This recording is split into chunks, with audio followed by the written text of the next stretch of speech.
Bismillahirrahmanirrahim. Assalamualaikum warahmatullahi wabarakatuh.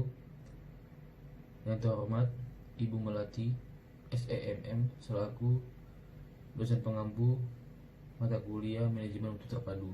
Perkenalkan, nama saya Raffi Munzar Ramadan, NPM 173111250250359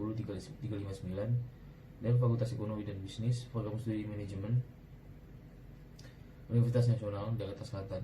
Ingin menyampaikan presentasi menyangkut materi statistical quality control. Baik, pengertian statistik quality control atau SQC atau statistik pengendalian kualitas merupakan teknik penyelesaian masalah yang digunakan untuk memonitor, mengendalikan, menganalisis, mengelola dan memperbaiki produk, dan dengan proses menggunakan metode-metode statistik. SQC sering disebut sebagai statistik pengendalian proses atau statistical process control atau SPC. SQC dan SPC memang merupakan dua istilah yang sering dipertukarkan, yang apabila dilakukan bersama-sama, maka pengguna akan melihat gambaran kinerja proses masa kini dan masa yang akan datang. Nah, menurut Melet, SQC mempunyai campuran yang lebih luas karena di dalamnya terdapat SPC, pengendalian produk, acceptance sampling, dan analisis kemampuan proses atau capability proses. Nah, di sini konsep terpenting dalam pengendalian kualitas statistik adalah variabilitas. Nah, variabilitas di sini berupa ada dua. Pertama, variabilitas antar sampel, misalnya rata-rata atau nilai tengah. Nah, yang kedua, variabilitas dalam sampel, misalnya range atau standar deviasi. Selanjutnya, penyelesaian masalah dalam statistik mencakup dua hal. Antara lain, pertama, melebihi batas pengendalian jika proses dalam kondisi di luar kendali. Yang kedua, tidak melebihi batas pengendalian jika proses dalam kondisi terkendali. Nah, secara statistik, kedua hal tersebut digolongkan menjadi kesalahan tipe 1 dan kesalahan tipe 2. Nah, kita bahas di sini kesalahannya. Kesalahan tipe 1 ini berarti resiko produsen atau menolak produk baik. Hal ini karena kebetulan yang diambil sebagai sampel adalah produk cacat. Padahal proses yang tidak diambil sebagai sampel adalah produk yang baik. Tetapi karena sampel tersebut ditolak, berarti seluruh produk yang diproduksi pada waktu itu ditolak. Nah, jadi gitu. Nah, yang kedua, kesalahan tipe 2 nih, atau risiko konsumen. Yang pertama tadi kan risiko produsen, nah sekarang risiko konsumen atau menerima produk cacat. Adalah risiko yang dialami konsumen karena menerima produk yang cacat. Hal ini karena secara kebetulan yang diambil sebagai sampel adalah produk baik, padahal yang tidak diambil adalah produk cacat. Nah, dalam sistem pengendalian mutu statistik yang mentolerir adanya kesalahan atau cacat produk, kegiatan pengendalian mutu dilakukan oleh Departemen Pengendali Mutu yang ada pada penerimaan bahan baku selama proses dan pengujian produk akhir. Nah, di sini ada inspeksi. Perusahaan atau organisasi dapat mengadakan inspeksi pada saat bahan baku atau penerimaan bahan baku, proses, dan produk akhir. Inspeksi tersebut dapat dilaksanakan di beberapa waktu, antara lain pada waktu bahan baku masih ada pada waktu bahan baku masih ada di tangan pemasok. Kedua, pada waktu bahan baku sampai di tangan perusahaan tersebut. Tiga, sebelum proses dimulai. Keempat, selama proses produksi berlangsung. Yang kelima, terakhir ini sebelum dikirimkan ke pelanggan. Nah, terdapat dua pilihan untuk inspeksi, yaitu inspeksi 100%, berarti perusahaan menguji semua bahan baku yang datang, seluruh produk selama masih ada dalam proses, atau seluruh produk yang telah dihasilkan. Kelebihannya adalah tingkat ketelitian tinggi karena seluruh produk diuji, sedangkan kelemahannya adalah seringkali produk justru rusak dalam pengujian dan membutuhkan biaya, waktu, tenaga yang tidak sedikit. Nah, yang kedua, teknik sampling, yaitu menguji hanya pada produk yang diambil sebagai sampel dalam pengujian. Kelebihannya adalah lebih menghemat waktu, tenaga, sedangkan kelemahannya adalah tingkat ketelitian yang terendah. Secara garis besar, SQC digolongkan menjadi dua, yaitu statistik pengendalian proses atau statistical process control atau SPC, atau yang sering disebut dengan control chart atau bagian kendali. Yang kedua, rencana penerimaan sampel produk atau yang sering dikenal sebagai acceptance sampling. Pengendalian kualitas dapat dilakukan pada produk yang dihasilkan atau dikenal dengan acceptance sampling, yang merupakan proses evaluasi bagian produk dan seluruh produk yang dihasilkan untuk menerima seluruh produk tersebut. Manfaat utama sampling adalah pengurangan biaya inspeksi, sedangkan manfaat acceptance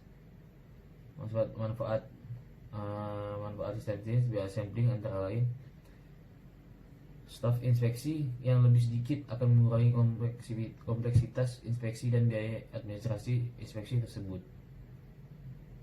Selanjutnya, berkurangnya kerusakan pada produk. Selanjutnya, sekelompok produk dapat diselesaikan dalam waktu yang pendek sehingga penjadwalan dan penyerahan dapat dilakukan secara tepat dan cepat. Selanjutnya, masalah yang membosankan dan kesalahan pengujian yang disebabkan 100% inspeksi dapat diminimalkan.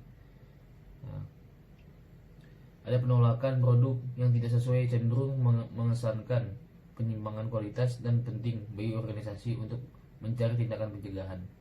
Dan terakhir, desain yang pantas dalam rencana pengambilan sampel memerlukan pengkajian terhadap tingkat kualitas yang disyaratkan oleh pemakai. Acceptance sampling meliputi perencanaan atribut dan perencanaan variabel. Pada perencanaan atribut, sampel diambil secara random dari produk yang dihasilkan. Kemudian masing-masing unit diklarifikasikan apakah diterima atau ditolak. Banyaknya kesalahan kemudian dibandingkan dengan banyaknya kesalahan yang diperbolehkan dalam perencanaan. Perencanaan atribut tersebut berdasarkan acceptable quality level atau AQL. Sedangkan pada perencanaan variabel, sampel diambil secara acak dan pengukuran karakteristik kualitas yang diharapkan dibuat untuk setiap unit. Pengukuran tersebut kemudian dirangkum ke dalam statistik sampel dan nilai observasi dibandingkan dengan nilai yang diperbolehkan dalam rencana keputusan. Kemudian diambil untuk menerima atau menolak produk tersebut. Statistik pengendalian kualitas proses. Merupakan teknik penyelesaian masalah yang digunakan sebagai pemonitor, pengendali, penganalisis, pengelola, dan memperbaiki proses menggunakan metode-metode statistik. Filosofi yang dikenal adalah output pada proses atau pelayanan dapat dikemukakan ke dalam pengendalian statistik melalui alat-alat manajemen dan tindakan perancangan. Sasarannya adalah mengadakan pengurangan terhadap variasi atau kesalahan proses, sedangkan tujuannya adalah mendeteksi adanya sebab khusus dalam variasi atau kesalahan proses. Variasi proses terdiri dari dua macam penyebab.